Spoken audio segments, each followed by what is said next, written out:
Hey everyone, welcome back to another video. Merry Christmas to everyone. And I think for next year it'll be fun to maybe grow your own Christmas tree. That's what I've been really wanting to do. I started this last year, so these ones that you see here have all had one growing season. But I do enjoy a real Christmas tree, but I don't really like having to cut down a tree for it. So I thought it'd be fun to just grow my own Christmas tree, you know. I love the scent from it from a real tree, so I don't really think that can be beat. So I think it's great to just be able to grow your own. So I have quite a selection here. I would really split it up in an outdoor tree that you bring inside from outside, or something that you grow indoors all year round that you just decorate up for the season, and then you take it all off afterwards, and then you just continue to grow it inside. So I'm going to show you the ones that I'm growing. Hopefully that'll give you some good ideas. So with that said, the first one is this one. It's actually my largest one, which is my Italian stone pine. I bought this as a Christmas tree. That's what it was being sold as. And it's actually a little lopsided. I have to give it some more sun, or rotate it more so it gets sun more evenly. But what's actually funny about this one is that it actually started to mold at the tips when I first got it, because I got it during, the holiday season. And, I had to protect it. I had to bring it indoors for a little while. Living in Washington State, it's going to get quite a bit of rain. And this is from this one is actually from Italy, so it's not used to getting all the rain. So I feel like the high humidity started it to caused it to start molding at the ends.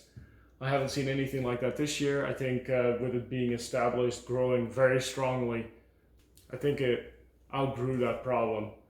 It might have just taken a year to get used to the higher humidity here, and right now it's growing fine, and I'll just have to keep watch of it and make sure that doesn't happen again. So as far as light goes, these guys will prefer full sun, as much sun as you can give it. As far as watering, since they are from Italy, they're from a Mediterranean climate, so I would be cautious about watering. Don't overwater. Just let them dry out in between waterings, and then you should be fine. Just give them a good soaking when you do water them, then let them dry out a little bit before you water them again. So that's the Italian stone pine. I just fertilize these guys along with everything else. I don't do anything special for them. They just get a little bit of fish emulsion, just a little bit every single time I water them, just a little bit, and this is what they all get. So the second one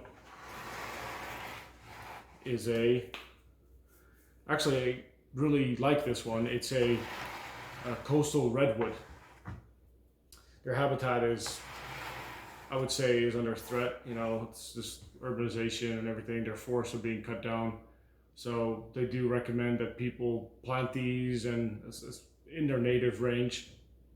And that's really what caused me to buy one. I bought it at the Trees of Mystery. So I think it's grown really well this year. It's it's doing really well. Although you can tell that it's growing a little bit more, its growth habitat is a little bit more sparsely than, say, the Italian stone pine. It's just not as full. So it's more like a Charlie Brown Christmas tree, I guess. But I really like it. It's grown really well. It's very healthy. You can see that there's a little, you might be able to tell, there's a little bit of bronzing at the tips of the branches, which means it's going dormant. As far as light goes, these will take as much light as you can give them. They do like a little bit more moisture. They normally grow on the coast, so the coast of California. So keep the soil moist, but not soggy, not wet, and then they'll be very happy with that. Again, this gets fertilized along with everything else. A couple of weeks, whenever they need watering, just a little bit of fish emulsion in the water, and then that's pretty much it. So the third one is kind of in the same range as the coastal redwood. It is a giant sequoia. I bought these at the same time, also from the Trees of Mystery. And as you can tell, it is much more compact. But this will also get tall and kind of that Christmas tree shape, which is one of the characteristics that all of these will have, is that they'll kind of grow like a Christmas tree, which is pretty neat. I shouldn't have to do a whole lot of pruning and shaping to it, although I will just kind of make sure that it grows kind of like a Christmas tree, of course, because that's the goal. But for the same reason of what I like about this one, I like about this giant sequoia as well. You know, it's maybe a little bit threatened, so I like having these growing, and maybe at some point they'll produce some cones, and I'll just spread those around. You know, this is an environment where they'll grow very well. In fact, especially about this one, as they get very tall, they need a lot of humidity because they get so tall and so big that they actually have problems transporting water all the way from the roots into the top of the tree. So they have to take it out of the air to water the top of the tree. So that's pretty cool. I didn't know that before. And yeah, so they do like higher humidity, these two, but I don't really believe they need it. Like if you're going to grow them in a container like me, then they're never going to get tall enough to where that's a problem. So even if you live in a slightly drier climate, it might still be fine. Although I did grow these in Nevada as well, and they didn't fare very well, you know, being much drier over there as well, of course. So higher humidity is preferable, I would say, if you can. Being outdoors, it should be okay as long as you don't live in a bone-dry desert, I feel like, but I would just watch it, you know, just keep an eye out. Certainly don't let them dry out. Don't give them a dry out period. Just keep that soil moist, and I think that'll go a long way in keeping them healthy. If you live in a very hot climate, then I wouldn't give them full sun. Then I would protect them from the afternoon sun, because that's going to be way too intense. That applies to the coastal redwood, that applies to the giant sequoia. Probably not to the Italian stone pine. That should be able to take it.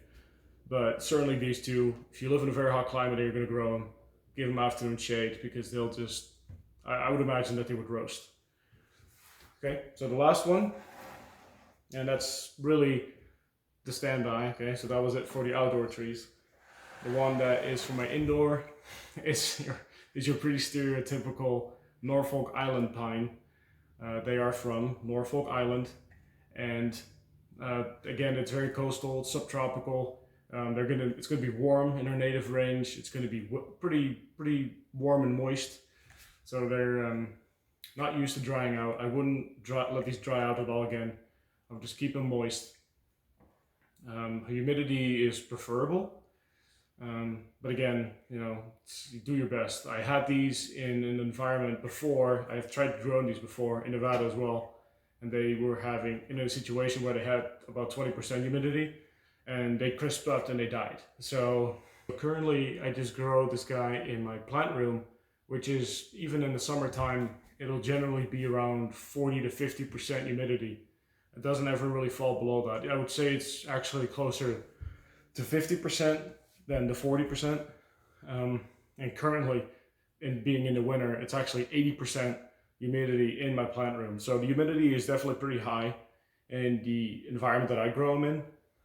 It's a south-facing window that it grows in, so it gets as much light as it can, despite it being pretty dark here in the winter. So that's really the conditions I would recommend you grow them in.